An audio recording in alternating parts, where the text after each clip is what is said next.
জালাল আর যোধা দুজনের ভাবনা আলাদা, প্রকৃতি আলাদা, পরিবেশ পরম্পরা সবকিছু আলাদা, কিন্তু রাস্তা, দুজনের রাস্তাই একে অপরের মুখোমুখি হচ্ছিল। আরো একবার দুজন দুজনের সামনাসামনি হতে চলেছে, কিন্তু সেই দুজন যারা কেউই জানতো না যে দূরে থাকলেও তারা দুজন দুজনের কতটা কাছে চলে এসেছে। আকবর আর রোকেয়া মথুরায় শিকার করতে যাচ্ছে, আর যোধা তার দাদাদের দীর্ঘায়ু কামনা করে পুজো দেওয়ার জন্য মথুরাতেই যাচ্ছে।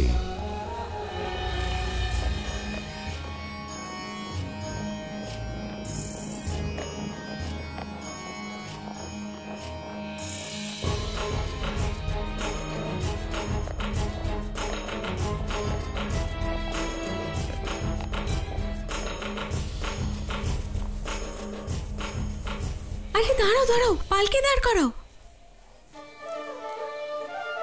এই পালকি কেন থামালে? রাজকুমারীর হুকুম।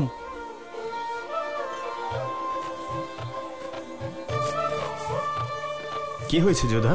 দাদা, আমি এখানে কেনাকাটা করতে চাই। মেয়েরা বাজার থেকে খালি হাতে চলে যাবে তা কি কখনো হয়? তবে যোধাকে মানতে হবে, কিন্তু এত কিছু কেনার পরেও হাঁপিয়ে যায়নি। দাদা, আমায় যেতে দাও না, আমি এক্ষুনি ফিরে আসবো। ঠিক আছে, আমরা এখানেই অপেক্ষা করছি, কিন্তু তাড়াতাড়ি চলে আসবে। ঠিক আছে দাদা। কিছু সৈনিক আর দাসী তোমার সঙ্গে যাবে যোধা? আচ্ছা।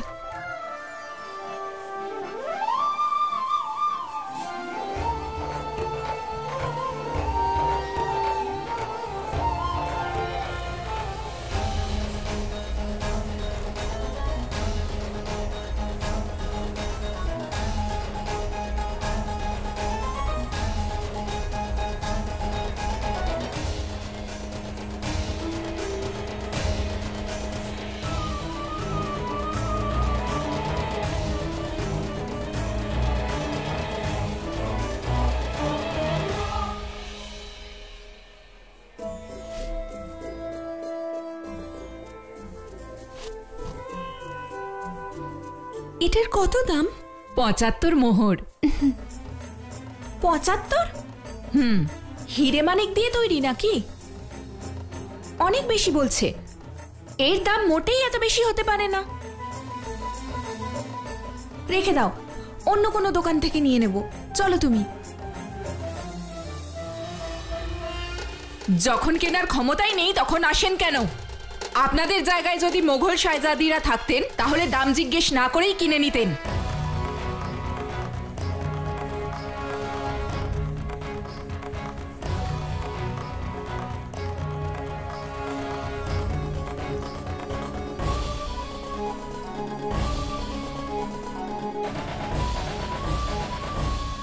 কি বললেন আপনি? কেন শুনতে পাননি? এই সব কাজের কদর শুধু মোগলরাই দিতে জানেন, আর এই ওড়না মোগল বাদশার বেগমকেই মানাবে। এটার কত দাম বলছিলেন যেন? ৭৫ ছিল, এখন ১৫০। আরে এ তো ঠিক নয়। মতি, এই নিন ১৫০ মোহর। বাহ, এই তো রাজকুমারীর মতন কথা।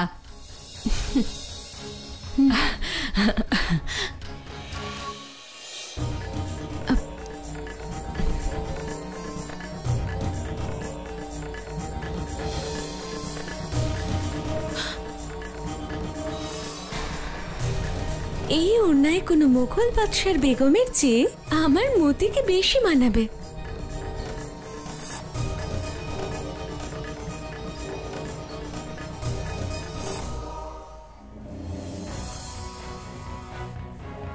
রাজকুমারীরা মুঘল সাম্রাজ্যের শাহজাদিদের থেকে কিছু কম নয়, এই কথাটা আপনি মনে রাখবেন।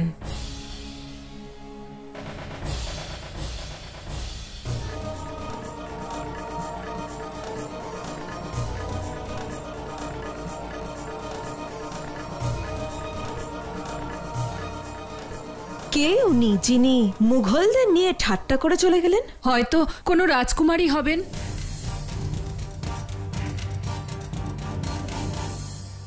সহিংসা শিকারের জন্য প্রস্তুত।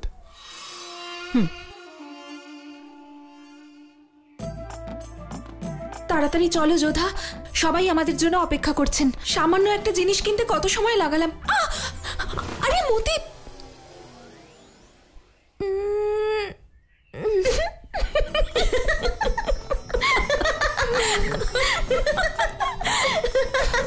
ওঠো ওঠো মতি, উঠে এসো। আমাকে দেখে খুব হাসি পাচ্ছে তোমার, তাই না? আরে না না, তোমায় দেখে হাসি পাচ্ছে না আমার, এই 150 মোহরের এই ওড়নাটা দেখে আসছে। দেখো কি অবস্থা হলো। ওনার জন্য কত চিন্তা, আমার জন্য নয়। দেখো আবার কাঁদতে শুরু করো না। আরে দেখো ওখানে একটা জলাশয় আছে, তুমি বরং ওখানে গিয়ে তোমার মুখ আর এই ওড়নাটা ধুয়ে নাও। যাও তাড়াতাড়ি করো।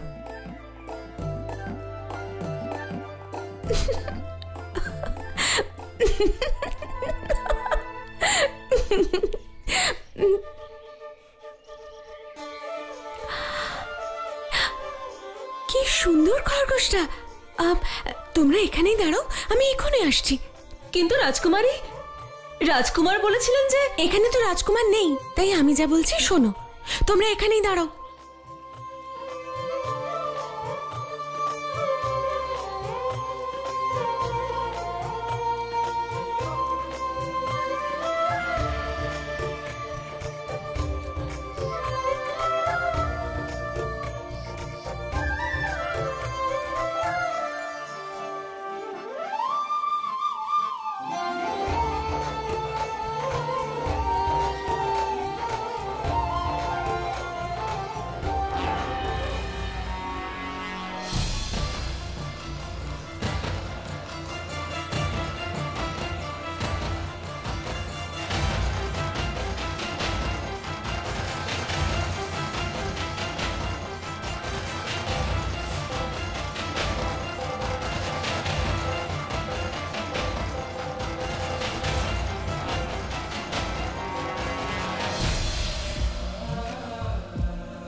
কেমন হাওয়া বইছে দেখেছো?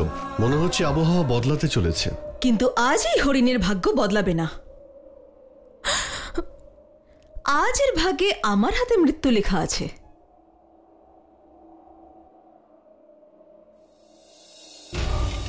ওর দিকে লক্ষ্য স্থির করো রোকেয়া, কারণ যদি তোমার লক্ষ্য ভ্রষ্ট হয় তাহলে কিন্তু এই হরিণ তোমায় দ্বিতীয় সুযোগ দেবে না।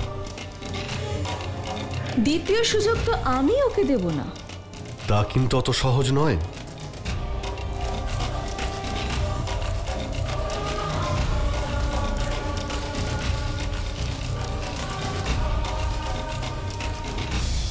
কিন্তু কিছু তো আছে রোকেয়া, অনুভব করো তাকে। মনে হচ্ছে যেন হাওয়ায় কিছু মিশে রয়েছে।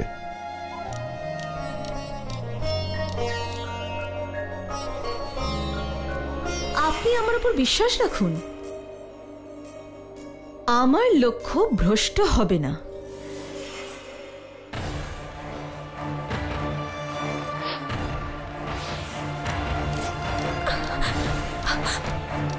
হে ভগবান, উনি তো একে মেরেই ফেলবেন, আমাকে সাহায্য করুন। এর আগে যখন আমি লক্ষ্য স্থির করছিলাম আমি একটু ভয় পেয়েছিলাম। আপনি হঠাৎ চঞ্চল হয়ে উঠেছিলেন। মুহূর্তের জন্য মনে হলো আপনার হয়তো হৃদয় আছে। আবার সেই কথা।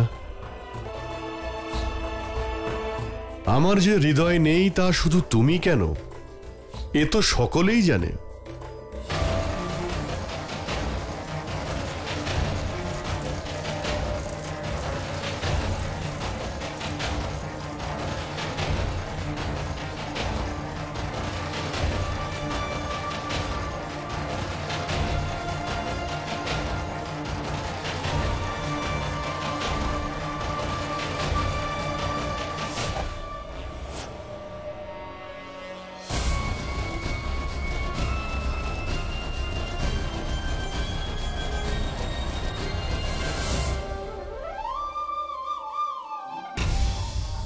বেঁচে গেল। এটা কি করে হতে পারে? আমি ছুটন্ত হরিণকেও শিকার করেছি, কিন্তু আজকে আমি এটা কি করলাম? আমি বলেছিলাম না হাওয়ায় কিছু মিশে গেছে। তোমার লক্ষ্য স্থির ছিল, কিন্তু অন্যের উদ্দেশ্য ঠিক ছিল না।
তোমার লক্ষ্যভ্রষ্ট হয়নি, লক্ষ্যভ্রষ্ট করা হয়েছিল।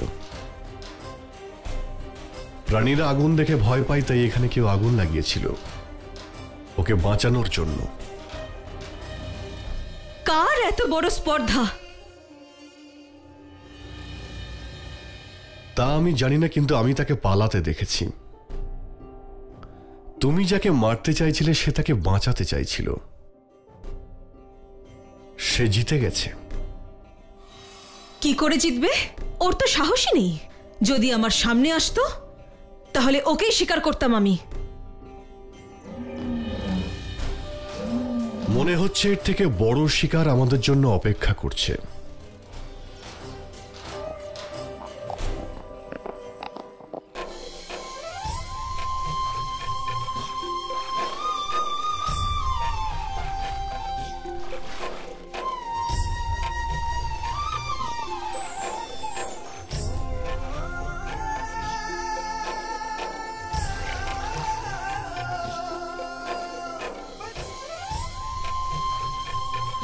কার অপেক্ষা করছো যোধা? সোজামলের জন্য অপেক্ষা করার কোনো প্রয়োজন নেই। ও এখানে কোন মুখে আসবে? রাজদ্রোহী ও। যে নিজের রাজধর্ম পালন না করতে পারে সে তার বোনের জন্য কি ধর্ম পালন করবে? এসো আমাদের পুজো সম্পন্ন করি।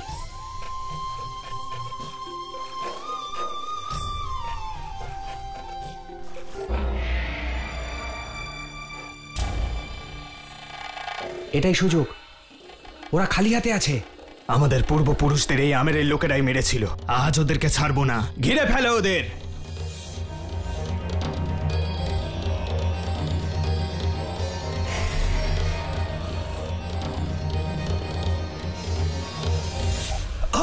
দাদা দাদা দাদা, আমাকে ছাড়ো, যোধাকে সামলাও তাড়াতাড়ি। হ্যাঁ দাদা।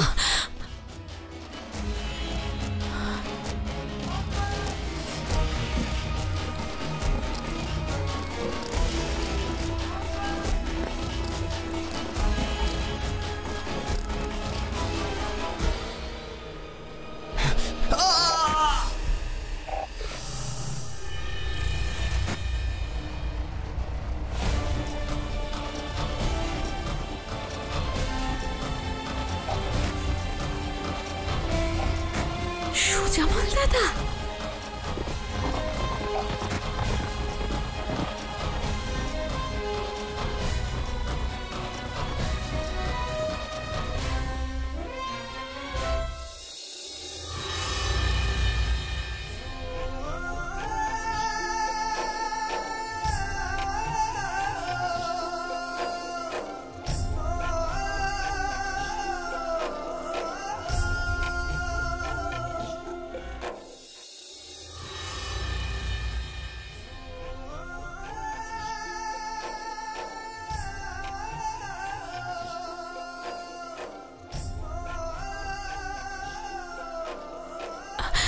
খুব ভালো হয়েছে দাদা তুমি এসেছো।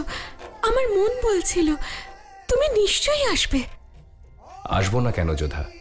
তুমি দাদাদের জন্য পুজো করেছো আর দাদা আসবে না তা কি করে হতে পারে? কেমন আছো তুমি? শুনেছি তোমার নাকি বিয়ে ঠিক হয়ে গেছে।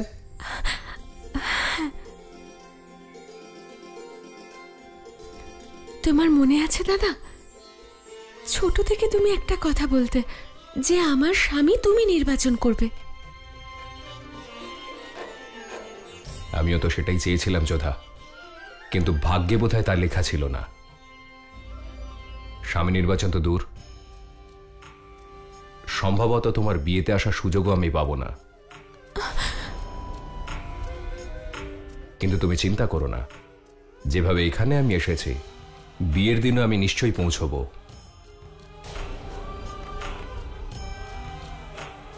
আর সব থেকে বেশি আনন্দ আমিই করব।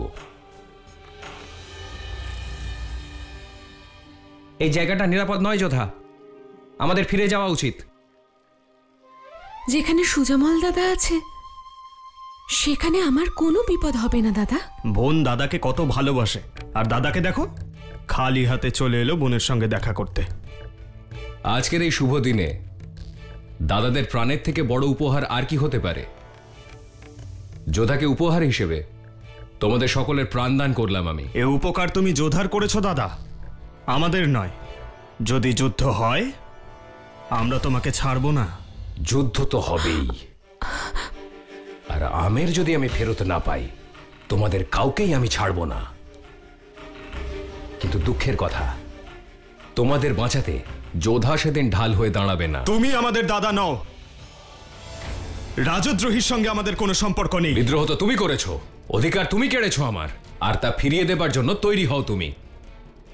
তুমি আমাদের দাদা নও, রাজদ্রোহীর সঙ্গে আমাদের কোনো সম্পর্ক নেই। বিদ্রোহ তো তুমি করেছো, অধিকার তুমি কেড়েছো আমার, আর তা ফিরিয়ে দেবার জন্য তৈরি হও তুমি। যোধা, একটা কথা দিতে হবে যে তুমি আমাকে নিরাশ করবে না। আদেশ করো দাদা।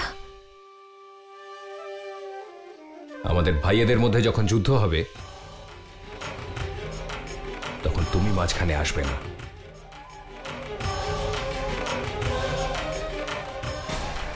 চলো যম দ্বিতীয়ার পুজো সম্পূর্ণ করো। তোমরাও সবাই আমাদের সঙ্গে এসো।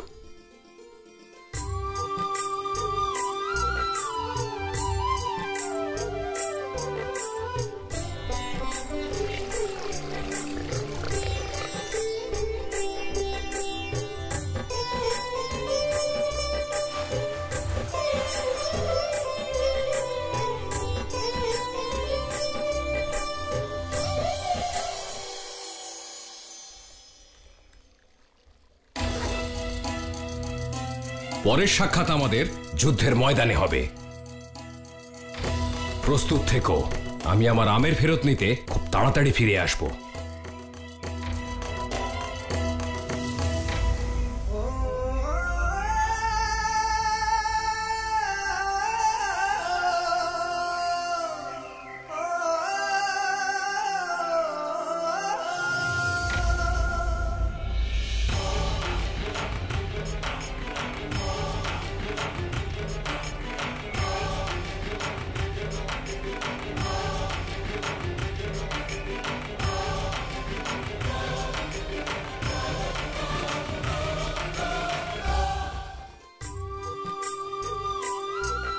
হে মা যমুনা, আপনি যমরাজের বোন আমার সুজমল দাদাকে রক্ষা করুন।